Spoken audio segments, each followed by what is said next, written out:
Onigiri haben die meisten von euch wahrscheinlich schon mal irgendwo gesehen. Wenn nicht in real, dann zumindest in irgendwelchen Videos, Filmen, Serien. Wenn ihr sowas guckt oder lest Animes, Mangas etc. etc. Mittlerweile gibt es sie sogar bei uns im Supermarkt ganz normal zu kaufen. Es gibt so einen spezifischen Anbieter, also besonders viel gibt es noch nicht, aber man hat zumindest die Möglichkeit, es tatsächlich außerhalb von Asiamärkten zu kaufen. Jetzt gibt es natürlich viele Rezepte, wie man die füllen kann oder mit irgendwas bestreichen kann etc. Es gibt so ein paar traditionelle und es gibt einfach auch, im Grunde ist es so was Ähnliches wie bei Sushi, man kann im Grunde alles reinschmeißen oder drauf. Jetzt bringt es aber natürlich nichts, wenn ich euch sage, holt euch mal Umeboshi und packt das da rein. Vieles von diesen Sachen, die man da nämlich traditionell nehmen kann, sind einfach sehr ungewohnt für den deutschen Gaumen oder auch einfach nicht zu kriegen oder nur sehr teuer zu kriegen. Deshalb mache ich es so, ich mache euch eine zwar asiatisch angehauchte, aber doch eher eine Variante, die man mit Sachen machen kann, die man im deutschen Kühlschrank so findet, größtenteils. Aber wie gesagt, man kann natürlich alles Mögliche machen. Ganz typisch, oder was ich gerne mache zum Beispiel, ist so eine Thunfisch-Mayo. Findet man auch häufig bei denen, die man kaufen kann. Aber heute bleiben wir vegetarisch und während der Reis kocht, kümmere ich mich um die Vorbereitung der Füllungen. Übrigens, was den Reis angeht, da gehe ich jetzt nicht zu sehr auf das Rezept ein, weil das ist von Reiskocher zu Reiskocher unterschiedlich. Oder wenn ihr es in Topf macht, das ist auch nochmal anders. Am besten schaut ihr euch da einfach die Verpackung vom Reis an, da steht eigentlich immer ein Rezept drauf. Nehmt einfach irgendeinen Rundkornreis, ob da jetzt Sushi-Reis steht oder Milchreis, das ist im Grunde alles mehr oder weniger das gleiche. Bei meinem steht zum Beispiel, glaube ich, Risotto-Reis drauf. Wenn ihr Reiskocher habt, dann hat der wahrscheinlich sein eigenes Rezept, deshalb belasse ich das jetzt erstmal dabei. Kümmern wir uns also um die Füllungen. Die erste Füllung wird mit gebratenem Gemüse, dafür benutze ich heute Paprika und Aubergine.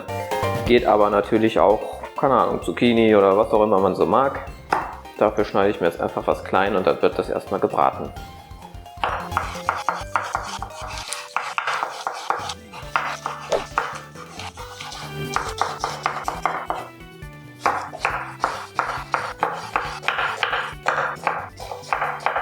Die nächste Füllung ist eine Gurken-Miso-Füllung.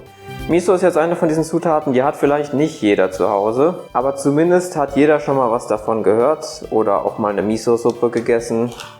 Und falls ihr das noch nicht kennt oder noch nicht probiert habt, wäre das zumindest eine Zutat, wo ich sagen würde, da möchte ich euch ermutigen, das mal auszuprobieren.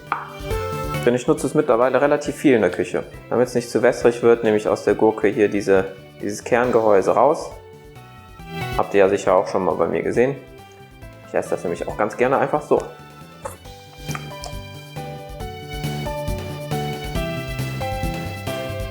Und dann einfach klein schneiden.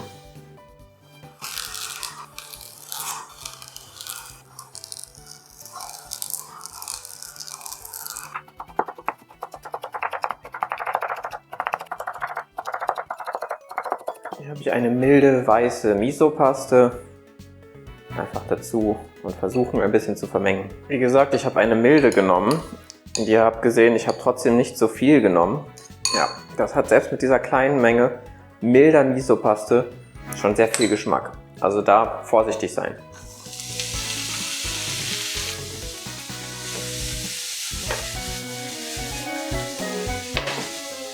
Typischerweise wird der Reis selber bei Onigiri nicht unbedingt gewürzt. Ich finde es aber immer ein bisschen schöner, wenn der selbst auch ein bisschen Geschmack hat. Deswegen mache ich jetzt so ähnlich wie beim Sushi auch so einen kleinen Sushi-Su, wenn man so will.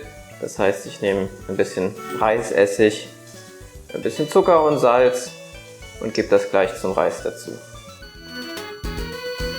Der Reis ist zwischendurch fertig geworden. Der darf jetzt noch ein bisschen auskühlen, dafür ein bisschen auflockern. Dann gebe ich auch direkt schon den Sushi-Su dazu. Schön vermischen und dann ein bisschen ausdampfen, ein bisschen abkühlen lassen. Eine weitere Füllung mache ich noch, und zwar eine mit Avocado und Sesam. Dazu einfach die Avocado klein machen, so ähnlich wie bei einer Avocado, so ähnlich wie bei einer Guacamole, und Sesam dazu. Und Pfeffer, Salz, bisschen würzen, lecker Schmecker.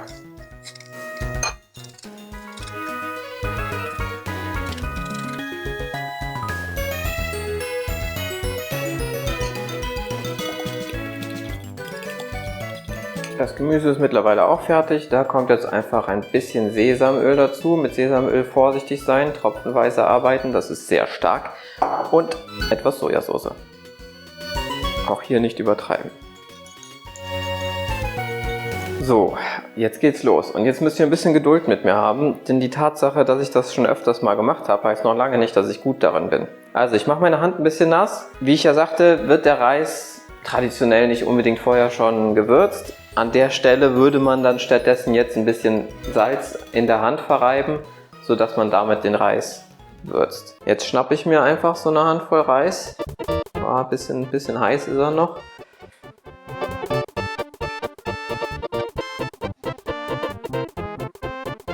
Versuche mir hier so eine Fläche zu machen, ein bisschen mehr nehme ich noch. Fläche ein bisschen größer zu machen. Dann nehme ich mir irgendeine Füllung, Pseudo-Guacamole. Mache da einfach ein bisschen was von rein. Je nachdem wie gut man das kann und wie viel Reis man nimmt etc., wie der Reis klebt, kann man auch mehr oder weniger reinpacken, ohne ein großes Risiko einzugehen, dass es an den Seiten rausquatscht. Ich mache es ein bisschen vorsichtig, dann schnappe ich mir wieder Reis. Und dann mache ich das einfach oben drauf. Und dann versuche ich möglichst die Lücken zu schließen an den Seiten erstmal, damit gleich beim Formen, bei der typischen Form des Reisballs, die ihr gleich noch kriegt, nichts rausquatscht an den Seiten. So, und jetzt zeige ich euch gleich zwei Methoden. Das hier ist vielleicht die, bei der man etwas mehr Gefühl hat, die aber insgesamt ein bisschen schwieriger ist, weil der Reis natürlich klebt. So, und dann gehe ich jetzt einfach hin und versuche hier so ein Dreieck daraus zu formen, was ja die typische klassische Form ist, die man so kennt. Ein paar Mal im Kreis gehen und hier so ein Dreieck mit dieser Hand formen oder eine Ecke und die Ecke dann da rein formen, reindrücken, wenn man so will. Die sind, wenn man sich das anguckt, wenn Japaner das machen, die können sehr unterschiedlich aussehen. Die können sehr rund sein, die können sehr dreieckig sein, die können sehr flach sein, die können sehr plump sein. Also da sollte man auch nicht zu streng mit sich selbst sein, wenn man da nicht die Form bekommt, wie man es sich vorgestellt hat. So, das reicht mir so. Man sieht so ein bisschen grün noch durchschimmern hier und da. Das sollte aber nicht weiter problematisch sein. Jetzt kann man an der Stelle schon Nori dran machen. Auch da gilt, wie viel man eben haben möchte. Was man auch gut machen kann, was ich ganz gerne mache, ist das nochmal in die Pfanne legen. Vielleicht nochmal mit Sojasauce bestreichen oder mit Teriyaki. Einfach in die Pfanne. Ein bisschen Sesambrösel kann man noch drauf geben, wenn man es nicht eh schon drin hat, was ich hier jetzt ja schon habe. Und nochmal ein bisschen anbraten. Ich glaube, das mache ich mit dem jetzt auch. Dann nehme ich mir einfach den Reisball, mache da mit einem Pinsel vorsichtig ein bisschen Teriyaki-Soße drauf, nicht zu viel.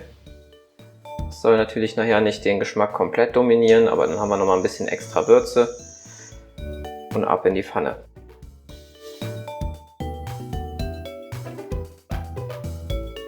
In der Zeit zeige ich euch aber auch schon mal die zweite Methode und die geht so. Du nimmst einfach so ein bisschen Frischhaltefolie und dann im Grunde das gleiche wie eben. Nur hilft die Folie dabei, das Bällchen zu formen, das wir haben wollen.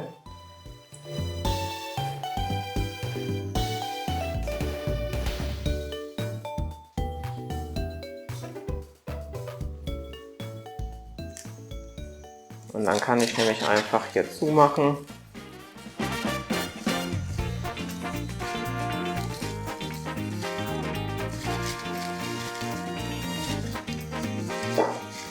Und dann kann man das nämlich so formen. Ich drehe es mal rum, dann sieht man es besser.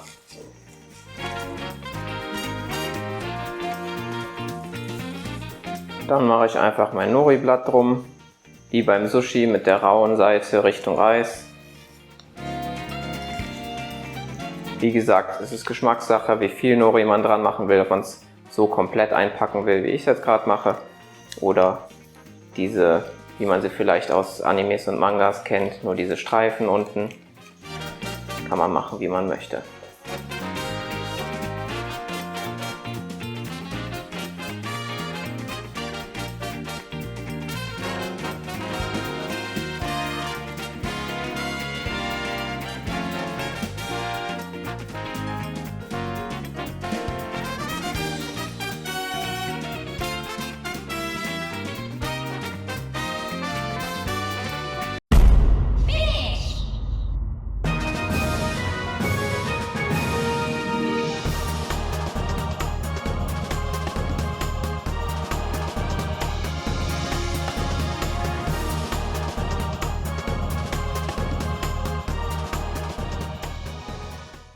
so kann man die Dinger jetzt auch gut in den Kühlschrank packen, einfach eine Weile aufbewahren.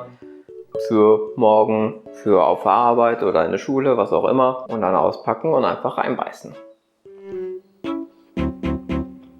Da sieht man die Füllung vielleicht. Hier habe ich jetzt das Teriyaki noch außen dran. Ich habe mir jetzt hier so ein Schälchen noch mitgenommen zum Eindippen. Und jetzt hier sieht man schon, die strukturelle Integrität ist nicht so perfekt. Aber das ist Übungssache. Je nachdem, was für einen Reis man hat, ist es ein bisschen unterschiedlich. Aber ich persönlich finde es so als Snack super. Es macht vor allem, es ist natürlich eine Menge Reis, wie man sieht. Das heißt, es macht auch gut satt.